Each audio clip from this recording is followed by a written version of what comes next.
The strongest thing အခိုင်မာဆုံးအရာ There was a farmer and his wife who lived in the countryside တခါတော့ကကျေးလက်မှာနေထိုင်တဲ့လယ်သမားတဦးနဲ့သူ့မိန်းမတို့ရှိတယ် They worked very hard သူတို့ဟာအင်မတန်အလုပ်ကြိုးစားကြပါတယ် They planted corn, beans, and fruits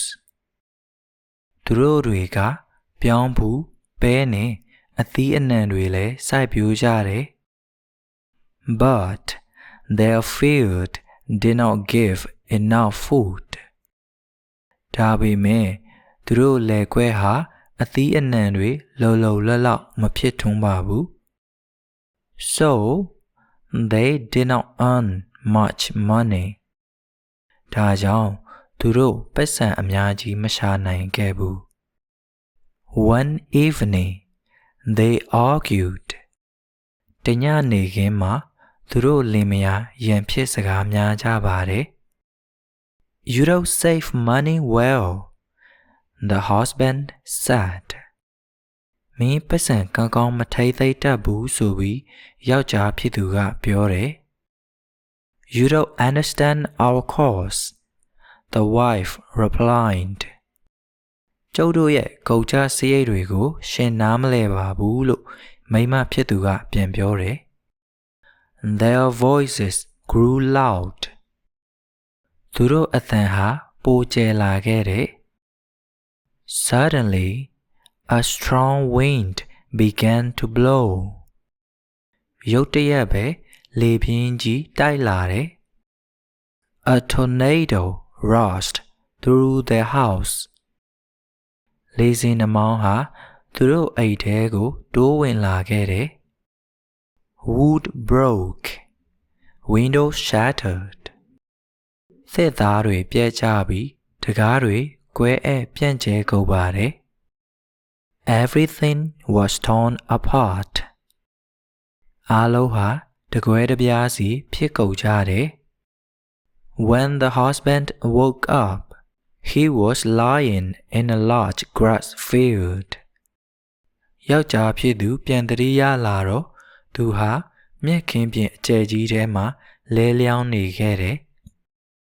My wife he shouted ငါမိန်းမသူကအော်တယ် He ran home သူအိမ်ကိုအပြေးပြန်တယ် The house was broken အိမ်ကပျက်စီးကုန်ပါပြီ He searched everywhere သူနေရာတိုင်းလိုက်ရှာတယ် But he didn't see his wife ဒါပေမဲ့သူ့မိန်းမကိုမတွေ့ပါဘူး Neighbors were crying too အိမ်နီးချင်းတွေလည်းငိုယိုကြပါတယ် Some lost their homes တချို့ကသူတို့ရဲ့အိမ်တွေဆုံးရှုံးလိုက်ရတယ် Some lost their animals တချို့ကတော့သူတို့ရဲ့တိရစ္ဆာန်တွေဆုံးရှုံးရတယ် But the farmer kept saying She is alive I know it ဒါပေမဲ့လယ်သမားကြီးကသူမအသက်ရှင်နေတယ်ငါသိတယ်လို့ပဲတွတ်ပြောနေခဲ့တယ် He felt sorry for the fight ရန်ဖြစ်ခဲ့တာကိုသူစိတ်မကောင်းဖြစ်မိတယ် I should not blame her he said ငါသူမကိုအပြစ်မတင်ခဲ့သင့်ဘူးလို့သူပြောတယ် She always worked hard with me သူမငါနဲ့အတူအလုပ်ကြိုးစားခဲ့ရှာတယ် The farmer prayed every night လယ်သမားကြီးကညတိုင်းဆုတောင်းတယ် Please bring her back I will be a better husband သူမကိုပြန်ယူလာပေးပါကျွန်တော်ပိုကောင်းတဲ့ယောက်ျားတစ်ယောက်ဖြစ်စေရပါမယ် He became sick after a few days ရက်အနည်းငယ်အကြာမှာသူဖျားသွားခဲ့တယ် He missed her care and kindness. သူကသူမရဲ့ဂရုစိုက်မှုနဲ့ကျေနပ်မှုတွေကိုလွမ်းနေခဲ့တယ်။ Still, he believed she was alive. သူမအသက်ရှင်နေသေးတယ်လို့သူယုံကြည်ထားတော့ပါပဲ He began fixing the house. သူအိမ်ကိုစပြီးပြင်တယ် He baked a small garden for her. သူမအတွက်ဥယျာဉ်သေးသေးလေးတစ်ခုကိုလုပ်ပေးတယ် This is for when she comes home, he said. သူမအိမ်ပြန်လာရင်ဒါကသူမအတွက်ပါလို့သူပြောတယ် One night, he saw a soft light outside. တညမှာအပြင်ကနေမီးရောင်မမိတ်လေးမြင်ခဲ့ရတယ် He stepped into the yard. သူဟာအိမ်ခြံဝင်းထဲကိုဆင်းတယ် An old lady stood there. အဖွားအိုတစ်ယောက်ရပ်နေတယ် Next to her was a woman. အဖွားအိုရဲ့ဘေးမှာအမျိုးသမီးတစ်ယောက်ရှိတယ် It was his wife. အဲ့ဒါသူ့မိန်းမပဲ He could not believe his eyes. သူ့မျက်လုံးတွေကိုသူမယုံနိုင်ခဲ့ဘူး Are you still mad?